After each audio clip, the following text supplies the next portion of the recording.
Friday morning ಊರಿಗೆ ಹೋಗೋದಕ್ಕಿಂತ ಮುಂಚೆನೇ ಬಂದಾಗ ತಿನ್ನೋದಕ್ಕೆ ಏನಾದರೂ ಬೇಕಾಗುತ್ತೆ ಅಂತ ಕೂಲಾಗಿರಲಿ ಅಂತ ಐಸ್ ಕ್ರೀಮ್ನ ಮಾಡಿಟ್ಟು ಹೋಗಿದ್ದೆ. ಬರೋ ತನಕ ಪ್ರಾಪರಾಗಿ ಸೆಟ್ ಆಗಿರುತ್ತೆ ಅಂತ.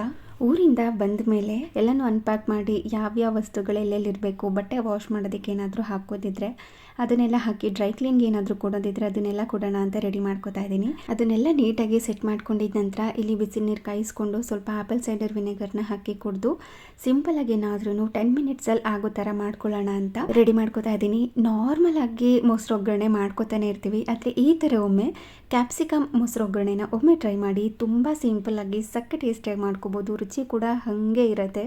ಮೊದಲಿಗೆ ಕ್ಯಾಪ್ಸಿಕಮ್ ಈರುಳ್ಳಿನೆಲ್ಲ ಸಣ್ಣದಾಗಿ ಉದ್ದುದಾಗಿ ಕಟ್ ಮಾಡಿಕೊಂಡು ಮೊಸರನ್ನು ಕೂಡ 1 ಗಂಟೆಲ್ದಂಗೆ ಮಿಕ್ಸ್ ಮಾಡ್ಕೊಂಡಿದ್ದೀನಿ. ಒಂದು ಪ್ಯಾನ್ಗೆ ಸ್ವಲ್ಪ ಎಣ್ಣೆನ ಹಾಕಿ ಅದಕ್ಕೆ ಸಾಸಿವೆ, ಜೀರಿಗೆ, ಕರಿಬೇವಿನ ಸೊಪ್ಪು, ಒಣಗಿರುವಂಥ ಮೆಣಸಿನಕಾಯಿನ ಹಾಕಿ ಒಗ್ಗರಣೆ ಕೊಟ್ಕೊಂಡು ಅದಾದಮೇಲೆ ಈರುಳ್ಳಿ, ಕ್ಯಾಪ್ಸಿಕಮ್, ಉಪ್ಪನ್ನು ಹಾಕಿ ಫ್ರೈ ಮಾಡಿ ಅರಿಶಿನ ಪುಡಿ, ಅಚ್ಕಾರದ ಪುಡಿ, ಗರಂ ಮಸಾಲ ಮತ್ತು ಉಪ್ಪನ್ನು ಹಾಕಿ ಮಿಕ್ಸ್ ಮಾಡಿಕೊಂಡು ಕೂಲಾದ್ಮೇಲೆ ಮೊಸರನ್ನ ಹಾಕಿ ಮಿಕ್ಸ್ ಮಾಡಿ ಕೊನೆಯಲ್ಲಿ ಕೊತ್ತಂಬರಿ ಸೊಪ್ಪನ್ನು ಹಾಕಿದ್ರೆ ಈ ಥರ ರೆಡಿಯಾಗಿರುತ್ತೆ.